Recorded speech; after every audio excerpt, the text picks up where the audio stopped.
Fellow hobbyists, collectors, and prey heads alike, this month is going to be so awesome. I can't even begin to fathom the possibilities of this month with the new film from Shane Black, The Predator, coming out 1 week from today, as you can tell from this poster that I currently have behind me. So this entire month on my channel will be all focused on the new movie, and starting of that, if you're not familiar with my channel, this is Predator Collectibles, and I take a look at anything underneath the Predator franchise, from action figures, comic book statues, prop replicas, and I'm your host, Glennon Taylor. Now, regarding today's video, I do currently have a collection of magazines, and you're probably wondering why magazines. Well, believe it or not, they are actually collectible. Now, if you're a horror fan, you're more than familiar with Fangoria as a magazine. A lot of people do collect Fangoria, and I do happen to have 2 issues from the Jungle Hunter edition cover, which I believe is Fangoria number 65, and I also have a cover of the City Hunter, which I do believe is issue number 99. I do currently could be wrong on my issues, but on today's video, I'm going to be looking at the Empire magazine, and that's going to be the newsstand edition as well as the subscriber cover. So these particular covers are in fact highly collectible. I don't know if they're really sought after, but we're going to be looking in the details and inside of each magazine. They're pretty much the same, but I'm really super excited that Empire decided to focus their efforts on both the past film from 1987 as well as this new film. So let's go ahead into this magazine. Now, the beginning of the Predator goodness that's in this magazine begins on page 62 and 63 with the origin story of the Predator as a screenplay or script.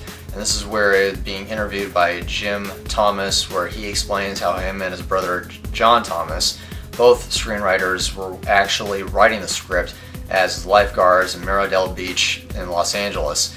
And they were trying so hard to find any kind of way to get this particular film up and running. I have a copy of the 8th draft of the script, and it's pretty interesting. The ending that was in the 8th draft of the script is completely different from what we see in the movie. Now, if you turn the page, of course, 64 and 65 has some fantastic photographs. Like this particular photograph you're looking at right now has a black and white photograph of the Predator coming out of the lagoon in Palenque, Mexico. But the photograph you're looking at right now is a photograph that I've had for quite some time, and this is the color version of that same photograph in the magazine. I figure as subscribers and viewers of this channel, you'll be able to see it in full depth and huge color as opposed to black and white in the magazine.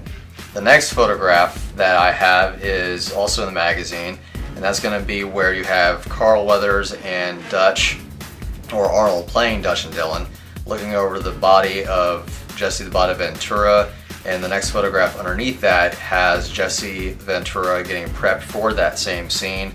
And I really do like these photographs a lot. My personal favorite is the Predator coming out of the lagoon in Palenque. And on the next page of 66 and 67, you have the entire cast. You have Shane Black, Sonny Landham, may God rest his peace, unfortunately he passed away, Arnold Schwarzenegger, Carl Weathers, Billy Duke, Jesse, and of course the actor that played Poncho. His name escapes me, unfortunately, because he's not as spoken about as the other cast members. But you do also have Kevin Peter Hall being prepped and ready for the lagoon scene that's coming out when he first comes off and tries to fight Arnold Schwarzenegger as Dutch. And on page 67, you have everybody filming on location in Puerto Vallarta, Mexico, and that's going to be where it's the guerrilla camp scene. So I really do like that page a lot. Now, this is in the next segment of the Empire magazine. Is my personal favorite, and that talks about all of the depths of the special effects regarding the 1987 film Predator, with interviews with Stephen Wang, Matt Rose, Richard Landon, and Shannon Shea.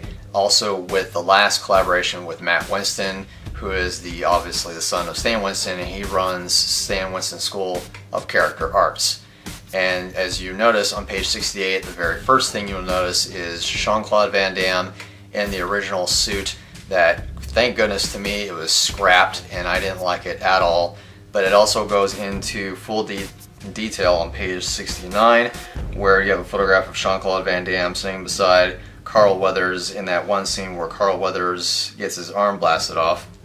And you also have the fully detailed Stan Winston concept artwork that was finally approved by 20th Century Fox with mandibles, dreadlocks, all that we know that has come to be Predator. On the next two pages of 70 and 71, you have this beautiful photograph of Steve Wang sculpting the upper torso body of the Predator on top of the live cast of Kevin Peter Hall.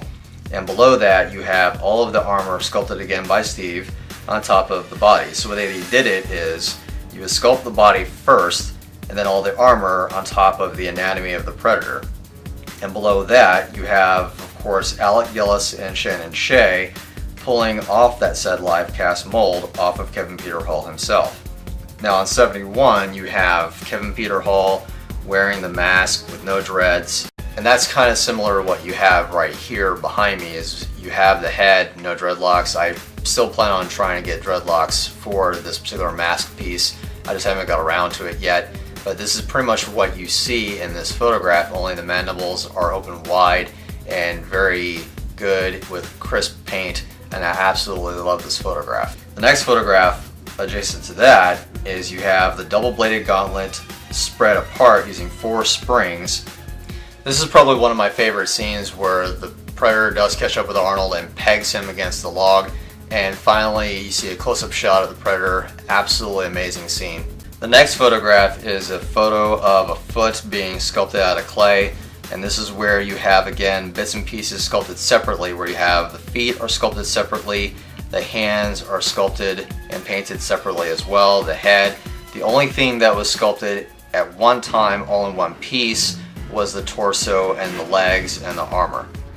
On page 72 and 73, you have a picture of Kevin Peter Hall wearing the contact lenses that he was wearing during the time of filming. And below that, there's a picture of course him in a suit holding his mask on top of his live cast, ready to be shot whenever a scene is necessary with his glasses and his camouflage headband. This particular photo you're now seeing is where Brian Simpson from Stan Winston Studios is looking over everything on the suit just to make sure that it's ready to be shot in the lagoon in Palenque, Mexico for that water scene. Below that is a photograph of Stan Winston giving some counseling to both Matt Rose and Steve Wang in relation to the test fitting that Kevin Peter Hall was doing for the Predator. So you can see him holding his jaws as far as where the mandibles would go, any kind of tightness that would prevent any kind of movement for Kevin Peter Hall, or any kind of breathing that might be cumbersome while being shot in Mexico. One of my favorite stories out of this particular article in Empire Magazine is where Shannon Shea, one of the effects crew members at Stan Winston Studios, did in fact state that they were trying to test some of the blasting capabilities of the cannon, and there were 6 firing canisters in the cannon. When they were trying to test one of the canisters, one of them didn't go off. Instead, all 6 canisters went off, completely destroying the shoulder cannon. Now, I also heard this story personally from Shannon Shea at the 25th anniversary panel of the Predator at Monsterpalooza in Burbank, California, and he goes a little bit further in detail of what happened after the fact with the blasting of the cannon and how it got destroyed. Take a look. The effects guy had loaded all 6 chambers of the gun, and they were going to do a test with firing the gun so they could see what it looked like. Couldn't do it because of weather or time or something. Had to put it off to the next day. So something happened to the squibs in the gun. They all kind of, anyway, something bad happened. And when they went to fire one, all 6 went off, which just basically broke all the belts in the gun, sent it flying. Yes. And that's the image I saw. I thought Kevin had died. You know, I'm going to point to the gun because you can actually see it floating in the air. Hold on. It was nothing but shrapnel. There's the gun right there. You can see it going. Right? But because it had belts, it didn't get in. All the belts just broke, and it didn't get too badly injured. So that wasn't so bad. The basic mechanical structure was completely intact. It stripped out the gear trains and the servos, and it shredded the Redberg ladder chain. Yep. You should have seen, exactly. Should have seen Kevin though. After it had happened, he stood there, and I ran up to him because I was the only guy who would take off the helmet. Right. And he was just standing there, and I'm like, it's not possible. He's dead. He's just been killed. And I ran up, I pulled the helmet off, and smoke just came out around his face. And this is all he said. What happened?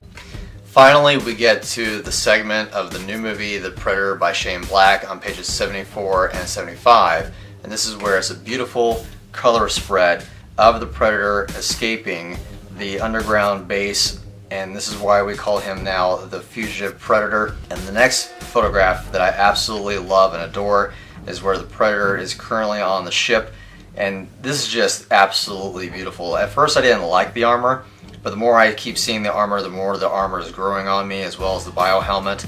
I mean, take a look at this amount of detail. It is absolutely fantastic, and I'm really stoked about seeing this movie. I really can't wait. Now, page 81, there's this one little section that I like a lot, and it's called Everyone vs. Predator, where Dark Horse Comics actually did crossovers with Batman vs. Predator, Tarzan vs. Predator, Predator vs. Judge Dredd, Superman vs. Predator, and the final one, Archie vs. Predator. Now, I really do like this magazine. I have other magazines in my collection, Starlog and a few others, and they are also, again, focusing on the new movie, The Predator. SFX is doing it as well, so make sure you keep an eye out for these magazines that are showcasing the new movie. If you, by any chance, don't have a Books A Million or Barnes & Nobles local to you, I'll leave a link down in the description below for both these magazine companies where you can buy an issue and it will be shipped directly to your home. Now, also, if you've made it to the end of this video, I greatly appreciate your support as well as your patience. Now I'm going to reward you with that said patience with a $5 off link to LootCrate and LootCrate DX, and they will be showcasing the new movie The Predator in both those boxes, and that link will also be down in the description below. So I want to thank you guys very much again for supporting my channel. I will see you next week on Friday, where I'm just got invited by 20th Century Fox to get an advanced screening of The Predator. So I'm being flown out to Hollywood to see the movie before anyone else. So I'll try to refrain from doing any spoilers on my movie review on that Friday, as well as I'm really super excited about it. And thank you, 20th Century Fox, for flying me out of your consideration and generosity all the way to Hollywood to seeing this movie. And I will see you guys next week. Happy hunting.